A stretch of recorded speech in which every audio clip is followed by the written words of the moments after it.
Welcome! In this video I'm going to be taking a look at this eco-worthy 600 watt 12 volt inverter charger. So I did purchase this on my own, but I do want to disclose that I have worked with the eco-worthy in the past. Now if you find this video helpful and you want to purchase one of these, I'll put a link to it in the description, and if you use that link it helps me out a little bit and doesn't cost anything extra. So let's get this open. Here we have the manual. Let's take a quick look at it. Now I'm not going to cover everything in here. You want to read through it on your own. So we have some notes here. More notes. This says the inverter is only suitable for 12 volt battery packs. Make sure you have polarity correct. So this comes with the inverter charger, manual, power cable, Anderson connector to battery with ring terminals. This talks about the indicator light. So this can tell you if it's charging or not. This talks about how to use it. So you connect it up to a 12 volt battery, connect up an AC load. Max wattage is 600 watts. Turn the inverter on. Has an automatic fan. So this is an inverter, but it also charges the battery. Charging mode is automatic and it's set to 30 amps. Here we have some troubleshooting. And here are the specs. You can pause and read through those. So this is for lithium iron phosphate battery chemistry. Now a nice feature of this is it has a UPS feature. It has a 20 millisecond changeover. So let's pull this out. So we have a standard power cable, Anderson connector. And here we have the inverter charger. So it has a lid on the side with the Anderson connector. So that will plug in here. The fan. Then we have AC input, on, and power. It looks like it's tamper resistant.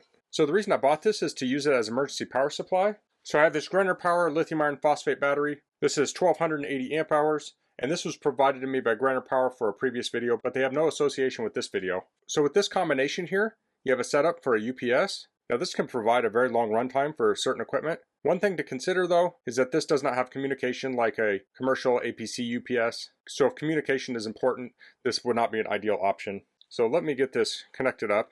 So the battery leads here are 41 inches. Now if you want to make your own cable, you'll need to get your own Anderson connector and your own cable. They're using a 8 gauge. You want to use at least this size or larger. You could potentially extend these, but you're going to have losses if you go with longer cables, so you want to know what you're doing before you attempt any of that. Now I'm going to connect this up to the battery. You really do want to have a fuse on here, rated to protect the 8 gauge wire, and I will likely add a fuse later. But for demonstration now I'm just going to connect it up. I'll connect up the red to the positive and black to the negative.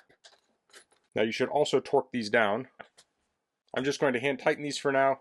Later on I'll torque these, and it depends on your battery. It's usually like 8 to 10 Newton meters, but you'll need to look up for your specific battery. If you don't have these torqued properly, you can break them or they can overheat if they're loose. So I have the cable ready now. I can plug this in the side. So I'll pull this port open. And that looks like it's just friction. It doesn't have a spring on it. So I'll plug this in. Okay, now on the other side, should be able to turn this on, and there it has power. Turn it off. Now this is a full sine wave inverter. Get the power cord here. Power cord's around 5 foot. I'll plug that in. And that's drawing around 350 watts. It's kind of climbing right now. So let me get a load here. This is just a USB charger, so it is off. I'll plug that in here. And now that is back on. Let me turn my light off so we can see that. Now this is not a heavy load obviously, but it's one we can see that's on. So the inverter is off. I'll turn power off to the whole system. This might take a second because they'll have some residual power. So this is off. Now if I turn this on, it will turn the inverter on and we'll have power to the plug again. So that's starting up, and now we have power here. So it's drawing from the battery, powering the charger. I'll turn main power back on, and it has switched over to passing through. So this is currently charging the battery and powering the device. So if we want to use this as a UPS, we can just plug a computer in here, and then when power is cut, it will continue powering our device. Now some potential downsides of this is it only has one plug in here. So you can't plug in multiple devices, so you would have to plug this into a power strip or a power distribution unit. This also doesn't look like it has any mounting tabs on it. So if you want to mount this to a rack or a board, you have to come up with your own solution. So next I'll get this set up to do some runtime tests. Okay, so I have a setup here. I have the battery, I have the inverter charger, and here I have an air cleaner. It's a Honeywell air cleaner. I think it draws around 100 watts when it's running. So according to the LED lights on this, this is charged. Now the fan is running on it. I'm not completely sure why, but I'm going to plug this energy monitor into the outlet. And I'll plug the air cleaner into it. I'll turn the inverter on, and now I'll turn the air cleaner on. Now it's going to get loud, so before I do that, I'm going to unplug the inverter charger. Now this got really loud, and I'll turn the air cleaner on. So I'm going to let this run until it's depleted, and then we'll see how much charge we got out of it through the inverter charger. Now the fan on it is pretty loud.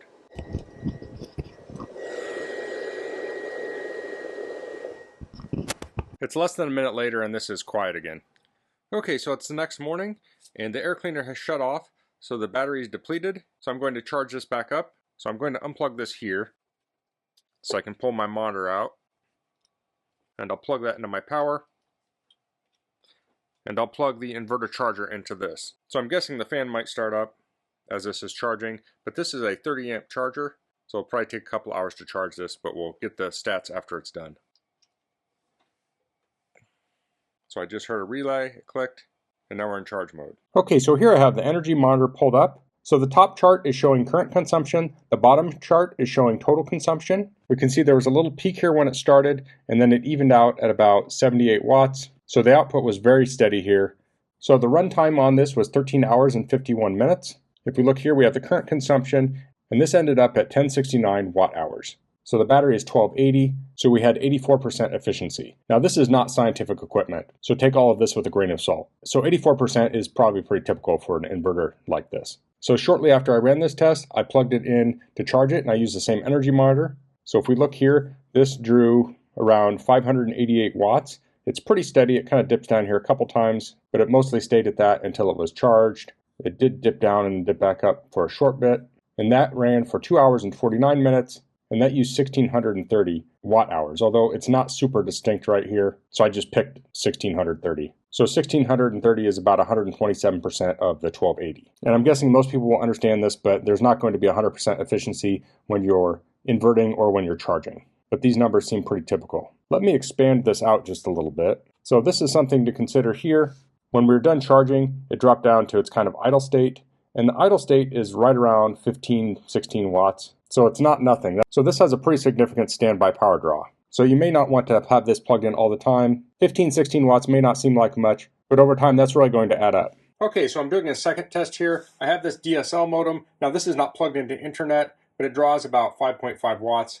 So this will be an example of plugging something like a router into this. Now I have fiber. I don't know if the router uses more or less electricity, but this will give me a general idea of how much capacity we can pull out of the battery with a very low load. So to get this started, I'll unplug power. So now it's running off battery power. So I'll let that run until it gets depleted, and then we'll check it out. Okay, so the battery's depleted. It cut off power. So this is off now. So let's head to the computer and look at the stats on this. Okay, so if we look at the start date here, and then the end date, this ran for 3 days, 1 hour and 14 minutes. So we got just over 3 days runtime out of this. And when it was running, it drew just under 5 watts. So we had 4.8 watts, 4.7. So it's a pretty low power draw. Now for energy consumption, we started at 0 here, down here, and we ended up at 346. So it's 346 watt hours. And this is a 1280 battery. So we used about a quarter of it. So what this is telling us is the inverter charger has overhead to it. And that overhead is pretty significant. But that doesn't mean this solution is not a usable solution. If you had something like an internet router and it draws around 5 watts, according to my demonstration here, you could get 3 days out of it. That still is pretty significant. Now, if you wanted to get more time, you could probably do a DC to DC converter and just power the router directly from DC more efficiently. But this certainly does work. So if you had a little bit greater load here, say you had 20 watts, I think you could still get a pretty good runtime out of it because the overhead for the inverter is probably going to be about the same. So that's the eco-worthy 600 watt inverter charger. So the things I liked about this is it was very easy to use. It has an Anderson connector for the battery, so you can easily disconnect this from the battery. So if you need to disconnect your battery to charge it or something, you can easily do that. You could also have multiple batteries, so you could just swap them out pretty quick. So that's a nice feature, and that's built right into it. It's pretty simple to use. You have your input and your output here, and an on-off switch. There's no programming, it just works. Now I got the run times I would have expected to get out of this when running the fan load and when running the router. When you're running those really low loads, you're typically going to have quite a bit of overhead with your inverter. So you're not going to get near the capacity you would out of a higher draw item. But if you wanted to use this for something like a UPS, I think this would work fairly well. 600 watt range will run a lot of electronic equipment and such, and it is pure sine wave. Now there's two things about this that I don't love about it. Is the fan's pretty noisy, and when it's just plugged in charging, even after the battery's charged, it draws about 15 watts. Now, I wouldn't say don't buy this because of those things. If this is in an equipment closet in the basement, the fan noise may not matter. But if you wanted to say put this under a desk, that fan noise might be a little bit loud. So if you're looking for a smaller inverter charger, there's not a lot of options out there, but I think this could fit some people's needs. So that's all I'm going to cover in this video. If you have any questions, please leave them in the comments. If you like this video, please click like. If you haven't subscribed to my channel, I'd appreciate if you could do that. And thanks for watching. Until next time, goodbye.